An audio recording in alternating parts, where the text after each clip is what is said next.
E a vida eterna é esta: que todos conheçam a Ti, que és o único Deus verdadeiro, e conheçam também Jesus Cristo, que enviaste ao mundo. João 17,3.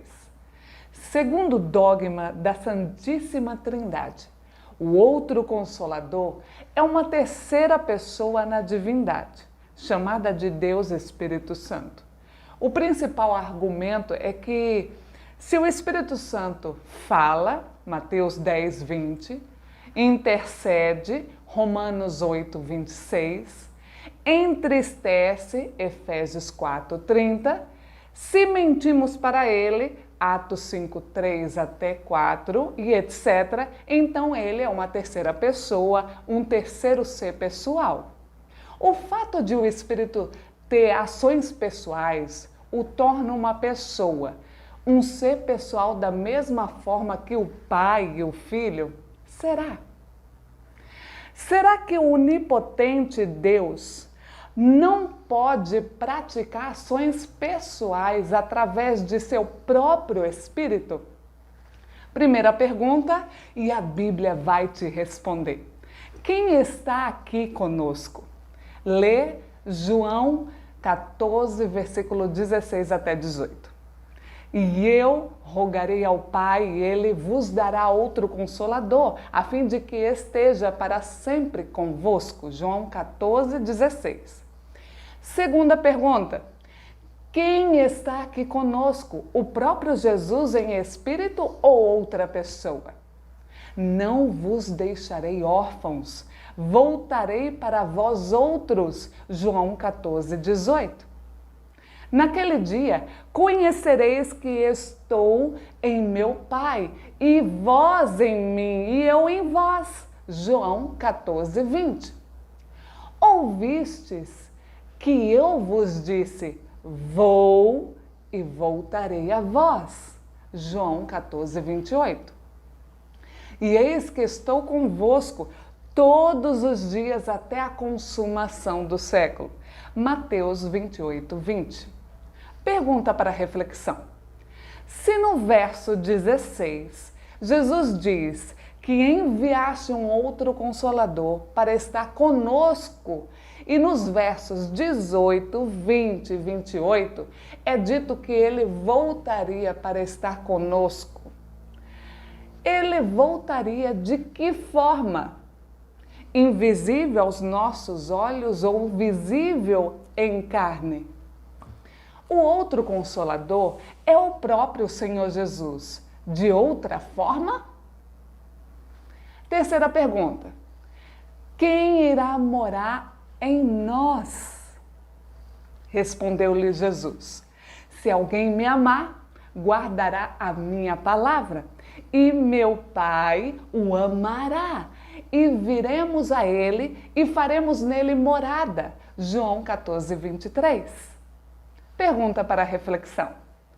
O Pai e o Filho prometem vir morar em nós? De que forma? Em espírito? Quarta pergunta. Quem estava guiando os apóstolos na pregação do Evangelho? E percorrendo a região de Frígio-Gálata, tendo sido impedidos pelo Espírito Santo de pregar a palavra na Ásia, defrontando Mísia, tentaram ir para Bitínia, mas o Espírito de Jesus não o permitiu. Atos 16, versículos 6 e 7. Nota. O nosso Senhor Jesus Cristo não está mais conosco de uma forma visível e carnal, mas está conosco em uma forma invisível e espiritual, ou seja, através do seu Espírito que é santo. Quinta pergunta. O Espírito intercede? Mas o Espírito mesmo intercede por nós, com os gemidos inexprimíveis. Romanos 8, 26. Sexta pergunta. Quem intercede? Jesus ou uma terceira pessoa da divindade? Quem os condenará? Cristo Jesus é quem morreu, ou antes quem ressurgiu dentre os mortos, o qual está à direita de Deus e também intercede por nós. Romanos 8:34. Portanto, pode também salvar perfeitamente os que por ele se chegam a Deus, porquanto vive sempre para interceder por eles. Hebreus 7:25. Sétima pergunta: quantos mediadores ou intercessores nós temos? Porque há um só Deus e um só mediador entre Deus e os homens, Cristo Jesus, homem. 1 Timóteo 2:5. Reflita: se o Espírito intercede por nós e nós temos um só mediador, quem é ele? Oitava pergunta: quem é o Espírito segundo Paulo? Ora, o Senhor é o Espírito, e onde está o Espírito do Senhor, aí está a liberdade. 2 Coríntios 3:17. Nona pergunta: quem é o Senhor segundo Paulo? Todavia, para nós há um só Deus, o Pai, de quem são todas as coisas e para quem nós vivemos, e um só Senhor, Jesus Cristo, pelo qual existem todas as coisas, e por ele nós também. 1 Coríntios 8:6. Nota: segundo o dogma da Santíssima Trindade, o Consolador é outra pessoa, além do Pai e do Filho. Porém, Paulo é claro em afirmar que o Espírito é o Senhor Jesus Cristo. 2 Coríntios 3:17.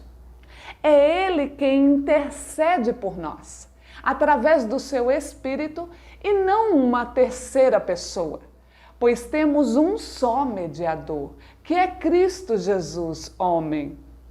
Há versos bíblicos que mostram o Espírito Santo como sendo o próprio Pai, outros como sendo o próprio Filho, e outros como sendo o Espírito de Deus, e outros como sendo o Espírito de Cristo.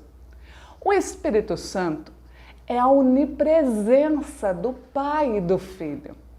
Tanto o Pai como o Filho se fazem presentes em todo o universo através do seu Espírito. Eles são santos, portanto, o Espírito deles é um Espírito Santo. O fato de alguns versos atribuírem ao Espírito adjetivos e ações típicas de um ser pessoal não significa que o Espírito seja um ser pessoal, da mesma forma que o Pai e o Filho. O Espírito do homem também tem ações pessoais e isso o torna uma pessoa?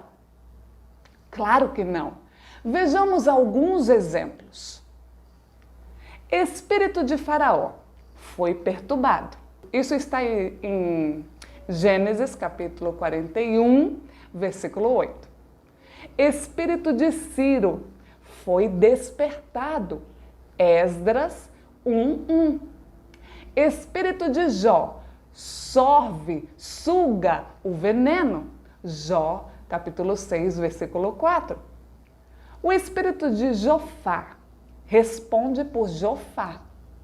Jó 20, versículo 3. O espírito de Asaf desfalece. Salmo 77, versículo 3. O espírito de Davi desfalece. Salmos 143, versículo 7. O espírito de Isaías buscou a Deus. Isaías capítulo 26, versículo 9. Espírito de Ezequiel excitou-se. Ezequiel 3:14. O espírito de Nabucodonosor perturbou-se. Daniel 2:1 e até 3. Espírito de Paulo revoltou-se. Atos 17, versículo 16. O espírito de Paulo ora e canta. 1 Coríntios 14, versículo 14 e 15.